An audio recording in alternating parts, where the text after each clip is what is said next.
Hello there! Thank you for tuning in to episode 2 of McBrizzle's Triple Threat. I am very gracious for all of the feedback from last week's show, and couldn't wait to produce today's show. So let's get to business. People may say that variety is the spice of life, but consistency is what keeps a story moving. The Lunatic Fringe makes his Triple Threat return at number 3 this week.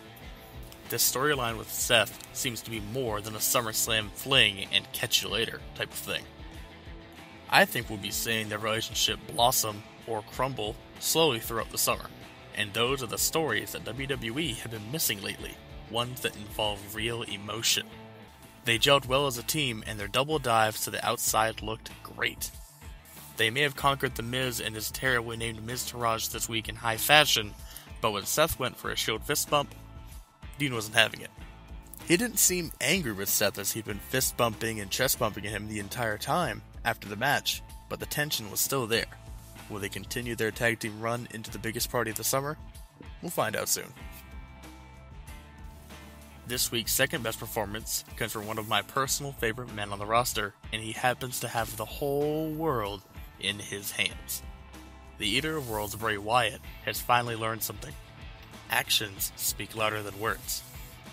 For weeks, we have been dragged through boring promo after boring promo from BRAY. Trust me, I didn't like using his segments with Seth as a bathroom break, but it was just boring. His wordplay is some of the best in the company, but BRAY is a man who needs motivation in his story. On Raw, we saw BRAY cost Finn Balor a match against Elias Sampson, but BRAY stared down the pinfall from his creepy crab walk position. Wyatt had found a new prey.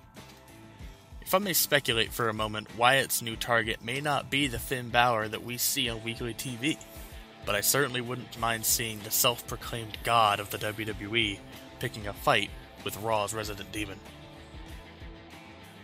On to number 1 this week, and if you will excuse my corny transition, when I say Oos, you say, oh my word, they are amazing heels.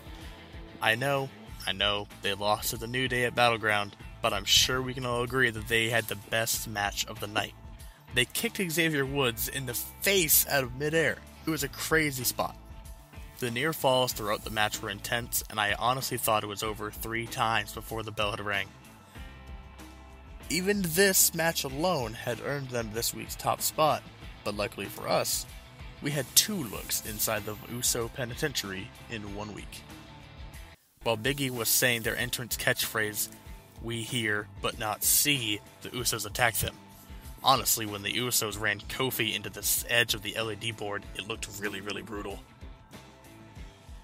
I love the Usos' new heel packaging, and I believe they have real staying power as we head towards the summer. I've been down since day 1. Did you enjoy this week's Triple Threat? Who impressed you this week? Leave your opinions and feedback in the comment section below, or tweet them to me directly at McBrizzle on Twitter, spelled just as the same as you see in the show's logo. Join me next week to find out who showed out and made this week's Triple Threat. Thank you.